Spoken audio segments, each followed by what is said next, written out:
చాలా మంది అడుగుతున్నారండి, మణిద్వీప వర్ణన మీరేంది మేడం ఊరికి ఒక పాటలాగా పాడేసి వదిలేస్తున్నారు. ఇంకొకరు అడుగుతున్నారు, మణిద్వీప వర్ణన పూజ అంటే 9 వారాలు నిష్టగా నిబంధనగా 9 రకాల పూలతో పూజ చేస్తూ 9 రకాల నైవేద్యాలను నివేదిస్తూ 9 మంది ముత్తైదువులకు పసుబొట్టు ఇవ్వాలి. ఇవన్నీ లేకుండా మీరు ఊరికి ఒక పాట చదివేసి మణిద్వీప వర్ణన అయిపోయిందే అని అంటున్నారు.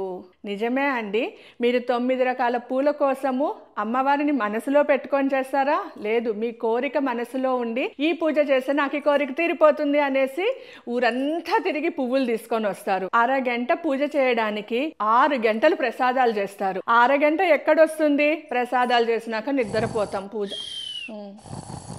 మరి 9 ముత్తైదువులకు పసుపు బొట్టు ఇవ్వడం మంచిది, మీరు అది మాత్రం చెయ్యండి. కానీ ఏది చేసినా ఏది ఉన్నా లేకపోయినా ఫలాన్ని పెట్టినా నీళ్లు పెట్టినా కూడా చాలు, తల్లి నేను నిన్ను మనస్ఫూర్తిగా నా గృహంలోనికి ఆహ్వానిస్తున్నాను అని చెప్పి అమ్మవారి మణిద్వీప వర్ణన 32 శ్లోకాలు చదివినా కూడా 283 శ్లోకాలు చదివినంత పుణ్యం వస్తుంది. ఇది కేవలం భక్తితో చేస్తే మాత్రమే వస్తుంది. ఇలాంటి మణిద్వీప వర్ణనని, భక్తితో సామూహికంగా చేసే మణిద్వీప వర్ణనని మీరు మీ స్వగృహాలలో చేసుకోవాలంటే స్క్రీన్ పైన కనిపిస్తున్న టైంలో మాతో జూమ్లో జాయిన్ అయ్యి మీరందరూ నేర్చుకోండి, చేసుకోండి, మీ ఇంటిని మణిద్వీపం చేసుకోండి.